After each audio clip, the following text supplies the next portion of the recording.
안녕하세요. 오랜만에 뵙습니다. 예, 오랜만에 뵙네요. 네. 전화 연결만 하다가 이렇게. 그러게요. 예. 근데 목소리가 많이 잠기셨어요? 요즘 이제 유세 기간이다 보니까요. 어허. 요새처럼 마이크 잡을 시간이 많다 보니까 네. 예, 목 상태가 안 좋습니다. 네. 양해 부탁드립니다, 청취자 여러분. 네, 다들 양해하실 겁니다. 예, 예. 선거 기간이고요. 예. 전국을 다니시면서 계속 그 유세하고 계신 거 저희들도 계속 보도로 접하고 있는데 그동안 이준석 대표가 강조했던 세대 포위론 2030과 60 이후 세대가 중간 세대를 포위해서 지지세를 넓힌다는 말씀. 지금 어떠세요? 확인하시니까 효과가 있습니까? 실제로 효과가 있고요. 우리 당의 원래 전통적 지지층에 더해가지고 네. 신지지층이라고 할 수 있는 그러니까 젊은 세대와 그리고 호남에서의 새로운 지지 이런 것들이 결합되어가지고 예. 선거를 치러 나가고 있는 상황입니다. 네네. 예, 지금 이준석 국민의힘 대표 스튜디오에 나오셔서 저랑 인터뷰하고 계시는데요.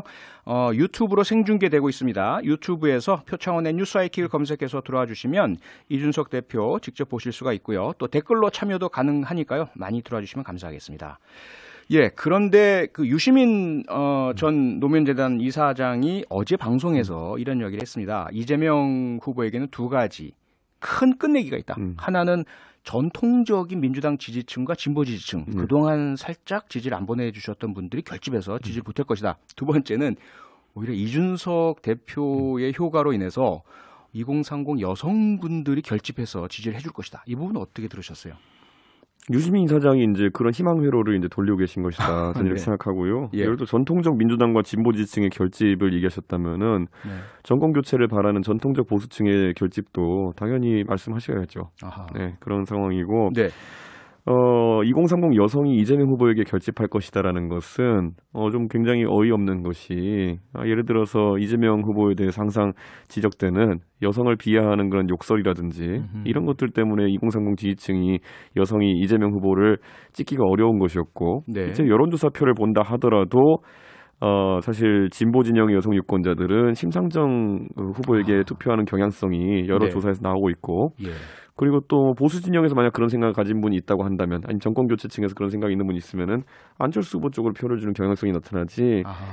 그렇다고 해서 이재명 후보에게 표를 줄 이유가 있겠느냐. 네. 여가부 폐지 때문에 만약 그렇다면은 여성가족부를 폐지하겠다는 윤석열 후보 대신에 그러면은 그 대안이 여성의 신체를 훼손하겠다는 욕설을 했던 그런 후보냐라고 한다면 저는 아닐 것이다 이렇게 봅니다. 네. 이제 바로 주말입니다. 그리고 월요일이면 투표용지 인쇄가 들어가지 않습니까? 예. 물리적으로 실질적인 야권 단일화 효과가 나려면 주말에는 윤석열 후보, 안철수 후보 간에 합의가 이루어져야 될 텐데요. 지금 가능성이 있어 보이십니까? 어떻게 보세요? 저는 단일화라는 거는요. 제가 네. 항상 어느 방송 나가나 얘기하지만요. 저희 국민의힘 쪽에서는 뭐 안철수 대표께서 어떤 정책 선택을 한다면은 저희가 말릴 수 있는 것도 아니고 권장할 수 있는 것도 아니고 설득할 수 있는 것도 아니고 네. 보통 안철수 대표는 본인이 하고 싶은 행보를 하시는 분이기 때문에 저희가 마다할 것도 없지만 또 땡길 수도 없는 노릇이다. 뭐 이렇게 항상 보고 있습니다. 네네. 그동안 뭐 쭉 접하셨고 많은 말씀 주고 받으셨겠지만 국민의당 쪽에서는 이준석 대표에게 상당한 어떤 불편한 느낌을 감정을 이렇게 보여주셨고요. 그리고 특히 이제 이준석 대표가 안철수 후보에게 뒤에서는 뭐 여러 가지 제안을 하면서 겉으로는 또 반대적인 모습을 보여서 이것이 단일화의 실패 요인이다 이렇게 이야기를 해왔습니다. 어떻게 보세요? 그 시간차 공격인 게요. 그게 그때 드러난 것처럼 2월 9일에 아니면 2월 8일쯤에 국민의당 측 모 인사가 저에게 했던 얘기에 대해서 저는 공식적인 경로로 이태규 의원에게 답을 한 것이고요. 네. 만약에 그렇게 어떤 안철수 대표가 선거를 포기하는 그런 상황이 있다고 한다면은 당 차원에서 당연히 그 뒤에 예우를 하겠다라는 얘기를 하는 것이 그게 기분이 나빴다면은 도대체 무슨 말을 해줘야 기분이 좋을까요, 그분들은? 네. 그러니까 저는 그런 것들은 상당히 제가 봤을 때는 오히려 국민의당 쪽에서 뭐 협의의 의지가 없는 것이 아닐까 싶습니다. 네. 이태규 본부장이 이준석 대표에게 요청을 했죠. 그 인사가 누구냐 도대체 국민의당 내에서 안철수 후보를 주저앉히겠다. 혹은 다른 이준석 대표에게 제안을 했던 그 인사가 도대체 누구냐 밝혀야 한다. 어떻게 보세요? 안 밝히실 예정이십니까? 아니 당연히 그분도 그런 제안을 하시고 그런 기획을 했을 때는 선의를 가지고 한 것일 테고 그런 얘기했을 텐데 저는 뭐 이태규 의원이야 뭐 저야 한 얘기를 저랑 한 얘기를 밖에 공개해가지고 정치적인 목적을 달성하려고 했겠지만은 저는 그분이 뭐 선의로 기획했던 것을 밝히는 그런 정치는 하지 않습니다. 네. 그래서 어떤 상황이라도 선의를 가지고 말씀 주신 그분의 어떤 실명 공개하지 않으실 예정이시고요. 뭐 나중에 이태규 의원이 선거 끝 그런데 뭐 국민의당뿐만 아니라 지금 글쎄요 이준석 대표께서 좀 불편하실 수도 있으시겠지만 당내 국민의힘 당내에서조차 좀 대표 책임론 그리고 특히 이제 권영세 본부장께서 대표 역시 사감이나 또는 사적인 이익 이런 것들을 거두어 달라 이런 말씀도 하셨지 않습니까? 이런 부분들은 어떻게 보세요? 아마 장내에서 뭐 그런 어떤 또 단일화를 위해서 여러 가지 이야기를 하시는 분도 있어가지고 예. 저랑 가장 친소 관계가 있는 권영세 의원이 총대를 맨 것이다 이렇게 생각하고요. 아하. 권영세 의원이랑은 오늘도 여기 오기 전에 바로 직전에 같이 또 당무나 여러 가지 선거 사무 상의하고 왔습니다. 네. 그래서 뭐 권영세 의원 본인의 개인적인 생각이기보다는 당내 그런 소리를 대표해서 전달해 주신 것으로 뭐 당내 소리라기보다요. 네. 그 단일화만이 필승의 전략이라고 생각하시는 분들이 있어요, 당에. 그분들 입장에서는 어떤 보수 정당의 이런 새로운 선거 방식의 시도보다는 네. 뭐 이제 시즌마다 나오는 단일화 네. 이런 것들로 인해 가지고 선거 판도를 잡아보자라는 분들도 있는데 네. 그분들도 나름 선의로 하시는 말씀이겠지만은 그분들 오시면 제가 데이터를 보여드리면서 잘 말씀을 드리고 있습니다. 네. 그렇기 때문에 뭐 그런 문제는 별로 없을 겁니다. 그러니까 이준석 대표께서 가지고 계신 데이터는 단일화로 인한 또 지지율 상승 효과보다는 단독 후보로서의 끝까지 경쟁하는 다자구도 이것이 더 낫다 이것입니까? 뭐 그렇게 보는 것도 있겠지만요. 네. 그거는 뭐 그것보다도 더 중요한 거는 단일화라는 건요. 그 해야 된다, 하면 좋다, 하자라는 어떤 당위성이나 어떤 목적보다는 네. 어떻게가 중요한 거거든요. 그런데 어떻게에 대해서 별로 대안이 있는 분은 없어요. 그러다 보니까 여러 가지 뭐 언론에 언급됐지만은 여러 채널들이 성립되었다가 다들 결과 없이 끝나지 않습니까? 네. 그러니까 결국에는 어떻게가 빠진 상황에서 해야 된다, 왜 안 하냐, 안 하면 나쁜 놈, 뭐 이런 거는 전혀 논의에 도움 안 되는 거고 네. 이 단일화 문제에 있어가지고는 저랑 권영세 본부장이랑 그리고 후보의 생각이 상당히 비슷하게 저희는 협의해가면서 보고 있습니다. 아, 그렇습니까? 어제 저희가 이제 보도로 접할 때 그 어제 수원 유세 원래 이준석 대표도 윤석열 후보와 함께 참여하기로 하셨는데 20분 전에 불참을 통보했다. 이러면서 그것이 바로 권영세 본부장이 당대표를 향해서 불편한 소리를 했기 때문이다. 이렇게 추측하는 기사들이 있습니다. 제가 10시에 네. 그 통보를 했고요. 예. 취소 통보를. 그건 왜냐하면은 원래 제가 김학용 의원 그 보궐선거 출마 김학용 의원 지원 유세를 가기로 돼 있었습니다. 그리고 네. 제가 6시에 이제 광주 충장로에서 어제 연설하기로 돼 있어가지고 예. 이게 지도를 펼쳐놓고 보시면은 안성에 갔다가 이렇게 수원에 갔다가 광주 내려가는 동선은 말이 안 되고요. 그럼 수원을 갔다가 안성 갔다가 광주 가고 이런 동선을 해야 되는데 김학용 의원과 약속된 시간이라든지 이런 걸 봤을 때 2시가 예. 불가능했거든요. 네. 근데 권영세 의원이 이제 어떤 그 원팀 유세라는 의미가 있기 때문에 어떻게든 일정을 조정해보자 해서 초기에 조정을 하려고 했는데 네. 이건 또 저희 뭐 내부 사정이라면 후보가 앞에 일정 때문에 좀 딜레이가 됐습니다. 그래서 아. 원래 계획대로 2시에 딱 만나가지고 거기서 일 보고 저희가 같이 유세하고 네. 3시쯤에 김학용 의원에게 가가지고 유세하면 또 되는 스케줄이긴 했는데 네. 후보가 2시보다 조금 늦게 올 걸로 일정이 변경되면서 실제로 네. 그랬고요. 그러면서 2시에 같이 유세하는 건 저희가 포기한 거거든요. 네. 그러니까 전혀 어떤 뭐 감정적인 뭐 불만의 표시라든지 이런 것은 아니었다. 단순히 일정상의 차질 때문이다.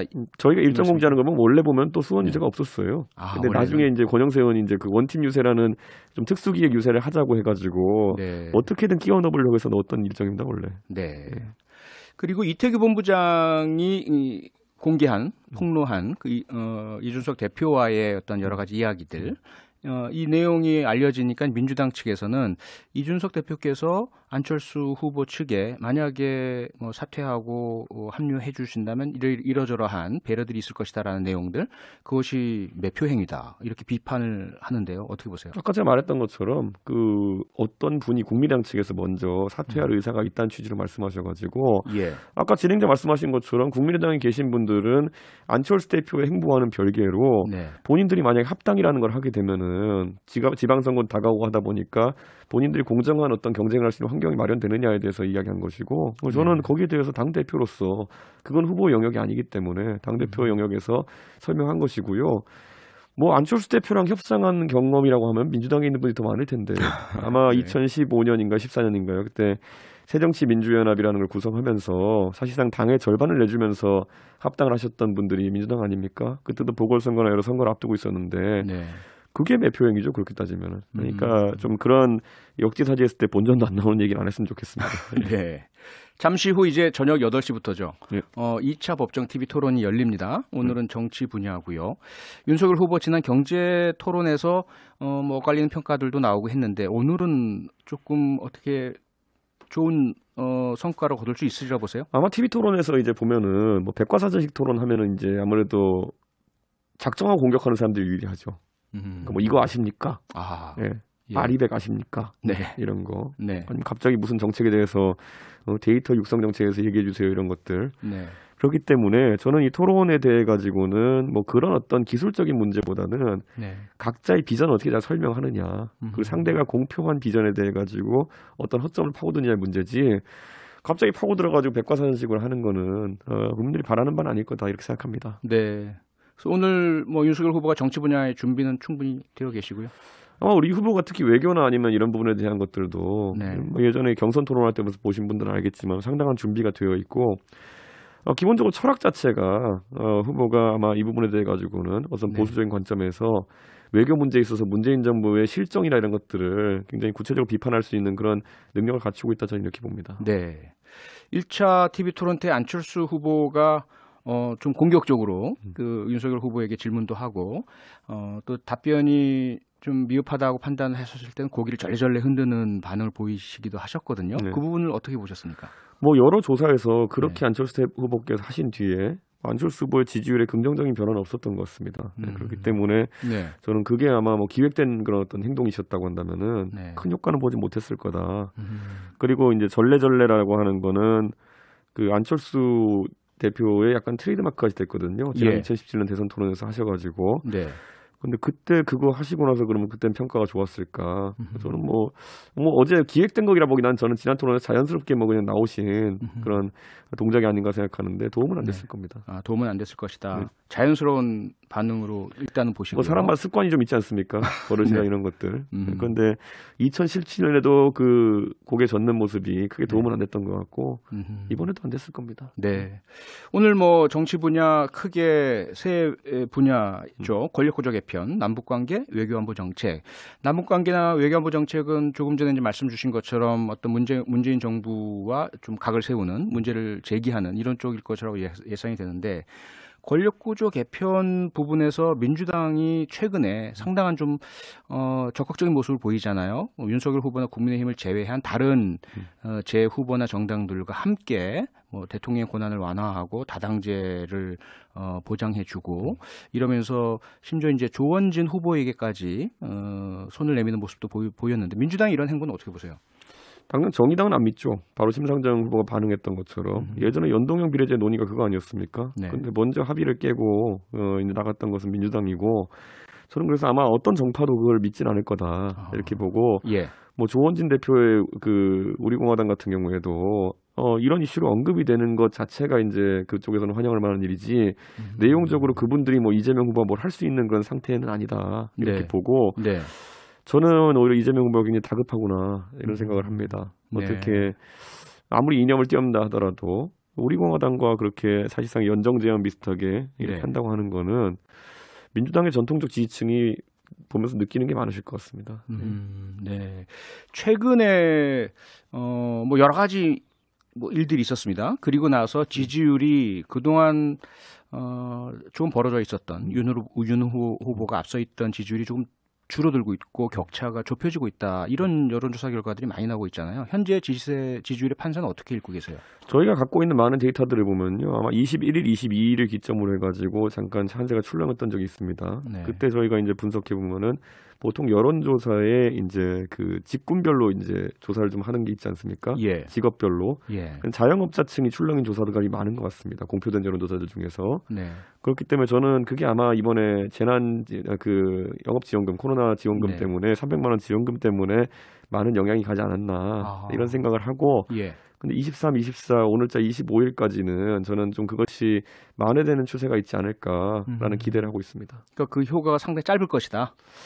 아무래도 이제 예. 그 300만 원이 입금된 당일에 이제 받는 느낌과 네. 그 이후에 결국에는 어쨌든 소상공인들이 입은 피해는 훨씬 더 광범위하고 액수도 네. 많을 텐데 뭐 그런 부분에 대해 가지고는 뭐 완화될 겁니다. 좀 느낌이. 네.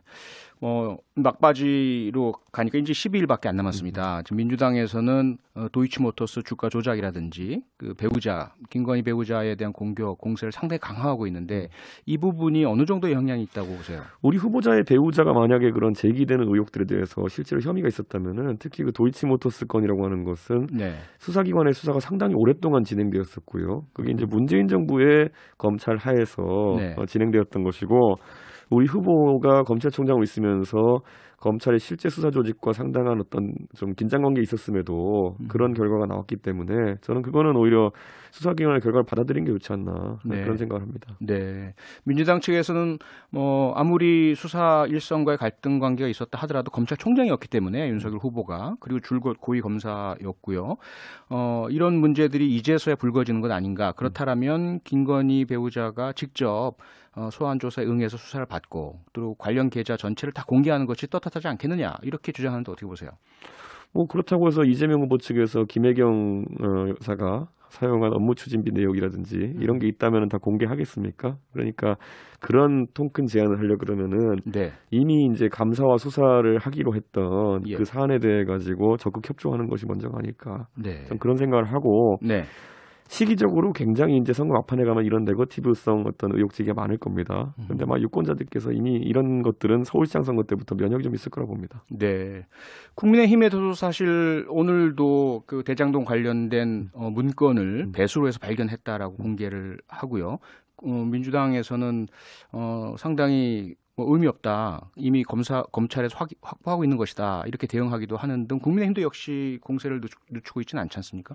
저희는 적어도 사생활에 대한 내용이나 이런 건 아니지 않습니까? 그리고 또 뭐 예를 들어 저희가 지금 제기하는 것은 예. 이재명 후보 본인에 대한 내용이고 네. 그리고 공무를 수행하는 과정이 있어가지고 네. 행정가로서 공무를 수행하는 과정이 있어가지고 했던 어떤 내용들에 대해서 하고 있는 것이기 때문에 훨씬 네. 공적인 의미가 크다 이렇게 봅니다. 네.